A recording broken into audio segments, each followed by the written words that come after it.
Salamat pagi. Alors aujourd'hui je suis un peu en colère, un peu chafouin. Alors je vous explique. J'étais censé faire un safari le long de la rivière Kinabagan, sauf qu'ils ont supprimé ma réservation à la dernière minute. C'est vraiment des PUTE. Ils m'ont vraiment fait un sale coup. On n'a pas le droit de dire des gros mots sur YouTube, mais voilà, ils m'ont vraiment fait un sale coup. Alors je m'explique. Lorsque j'avais planifié mon voyage il y a quelques mois de ça, j'avais vu qu'il fallait réserver à l'avance. Ce qui est tout à fait normal quand tu fais une randonnée, une excursion, que tu réserves à l'avance, c'est des petits groupes. Voilà, tu réserves ta place. Donc j'avais réservé il y a un mois de ça, quand j'étais en Indonésie. Et je leur avais dit que j'arrivais normalement fin août. Comme moi, je voyage jour par jour, j'ai pas de programme. Je leur avais dit que j'arrivais fin août. Et il y a 2 semaines de ça, j'avais plus ou moins mon programme. Donc j'avais réservé une place. Sauf que eux, ils voulaient que je leur paye directement la totalité de la somme de l'excursion avant de l'avoir fait. Et moi, j'ai refusé. Donc j'ai fait, bah déjà, premièrement, il peut toujours y avoir un imprévu, météo, je rate mon bus. Bon bref, il peut y avoir un imprévu. Par contre, je suis tout à fait d'accord de payer une avance, un pourboire, 5-10%. Ils étaient insistants, ils ne voulaient pas du tout. Ils voulaient que je paye la totalité avant l'excursion. Donc moi j'ai refusé, moi je suis têtu, je suis un âne batté. Dès que j'ai une idée dans la tête, ça ne change pas. Donc, comme je pense qu'ils l'ont mal pris, ils n'ont pas été contents, j'avais quand même ma place. Hein. Et hier à 11h30 du soir, ils m'envoient un mail ou un texto sur WhatsApp, comme quoi ils avaient supprimé ma réservation parce que je ne m'étais pas présenté et que je n'avais pas payé la somme totale avant l'excursion. Donc aujourd'hui nous nous retrouverons bredouille, mais c'est pas grave, il y a plein de choses à faire à Sandakan. On va aller visiter la ville et à côté, à quelques kilomètres de Sandakan, il y a la réserve d'orang-outan de Sepilok. Ça sera le programme de demain si la météo le permet, pardon. Je parle beaucoup trop vite. Donc voilà, c'est des choses qui arrivent des fois en voyage, mais il y a toujours autre chose à faire. Il y a donc plein d'activités à faire à Sandakan. Il y a une petite randonnée à faire dans Sandakan, ça s'appelle, attention je vais parler anglais, le Lewittage Trade Center. Comme vous le savez, la Malaisie et l'Indonésie, ce sont d'anciennes colonies néerlandaises et anglaises. Là je me trouve derrière le 100 Stairs, il y a donc 100 marches à monter et tu arrives derrière dans un pavillon anglais d'anciennes maisons coloniales anglaises, ça s'appelle le Cape Off. Et si tu continues donc ta randonnée le long de Sandakan, il y a des temples chinois, bouddhistes. Donc vous voyez, il y a quand même pas mal de choses à faire à Sandakan au final.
Si un jour vous voulez venir en Malaisie, vous verrez qu'il y a à peu près partout dans toutes les villes que j'ai faites, il y a beaucoup de street art comme ça. C'est des petites ruelles avec des trompe-l'œil comme ça. C'est vraiment très beau, magnifique. Ça décore très bien les rues.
Ce que j'ai oublié de vous dire sur les dessins, c'est que ça représente des métiers. Là, on est dans la rue des bouchers, donc ils ont dessiné des bouchers en train de découper de la viande, comme derrière moi, des fleuristes, voilà.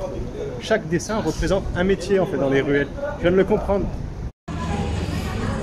Alors on va se consoler en mangeant un bon plat. C'est un butter sabah. C'est très bien présenté en tout cas. Donc riz.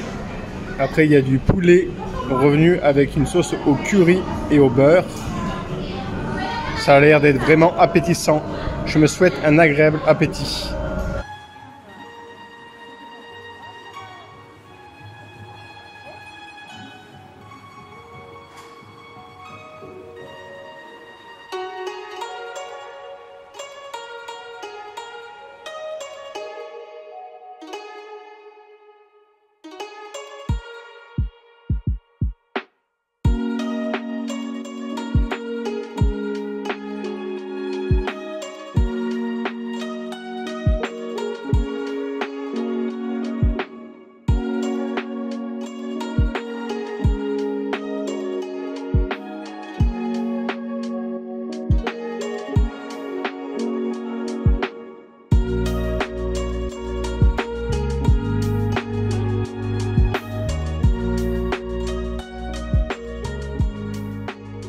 Nous continuons toujours notre randonnée autour de Sandakan. On a fait les 2 temples shintaoïstes.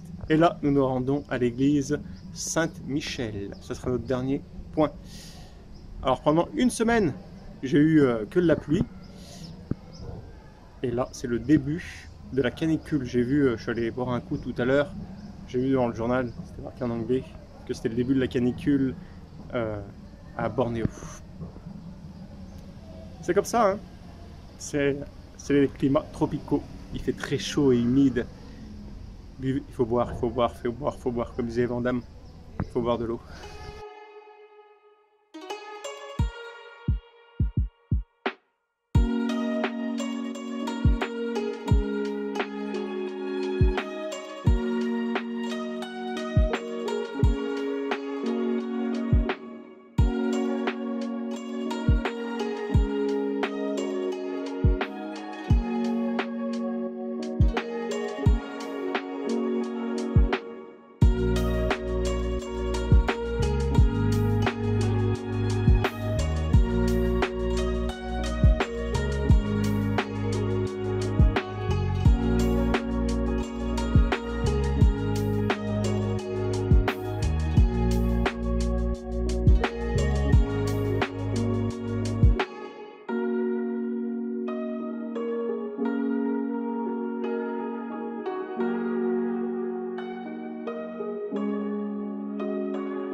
Alors je vous présente le roti ayam. Ayam, ça veut dire poulet en malais. Alors il y a des tranches de cheese naan, vous savez, le pain indien, mélangé avec du poulet. Et une sauce au curry et au garam masala. Je me souhaite un agréable appétit.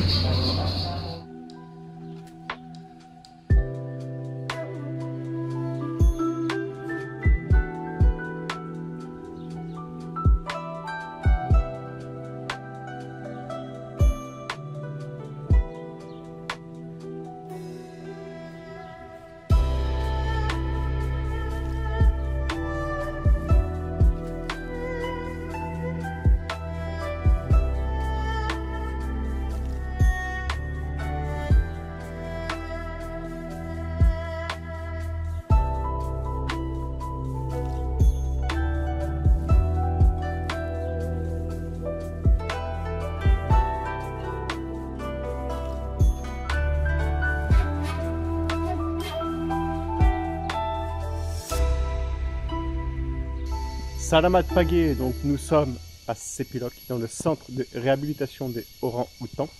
Alors si vous venez donc à Sepilok, dans ce parc, vous n'avez pas le droit au sac, aux caméras, parce que nous avons affaire à des petits singes charpadeurs.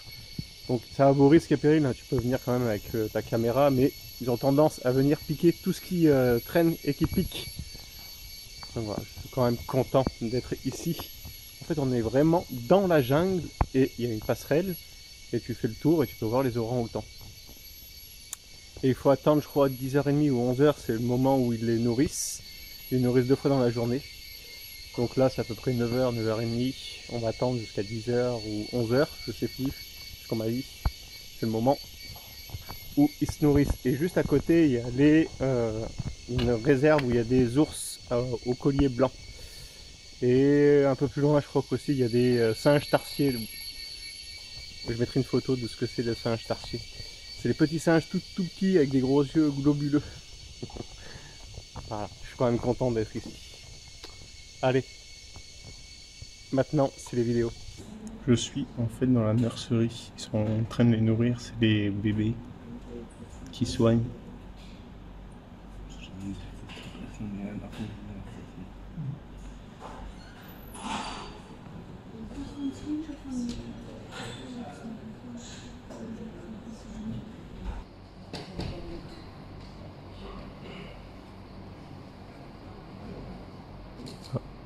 Lui, c'est le tout dernier qui est né dans la réserve.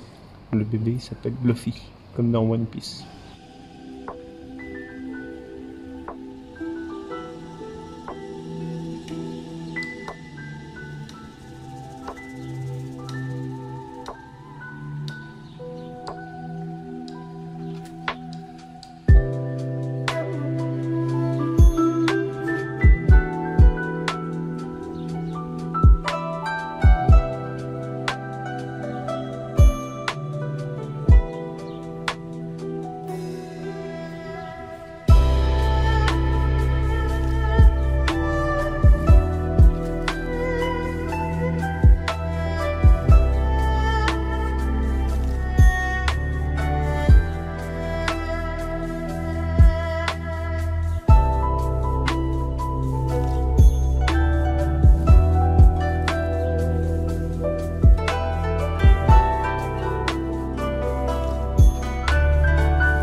Regardez un serpent arboricole, le vipère de Malaisie. Elle se confond avec les feuilles. Hein.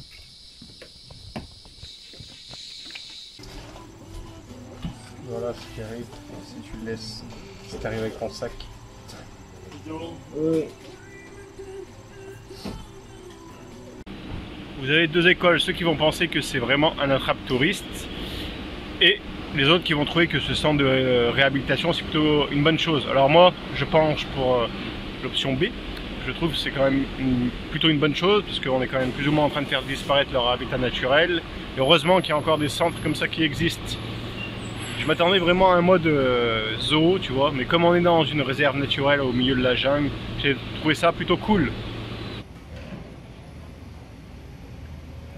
Ceci est un restaurant. Enfin, c'est l'accès pour aller au restaurant, du moins, qui est à côté du parc.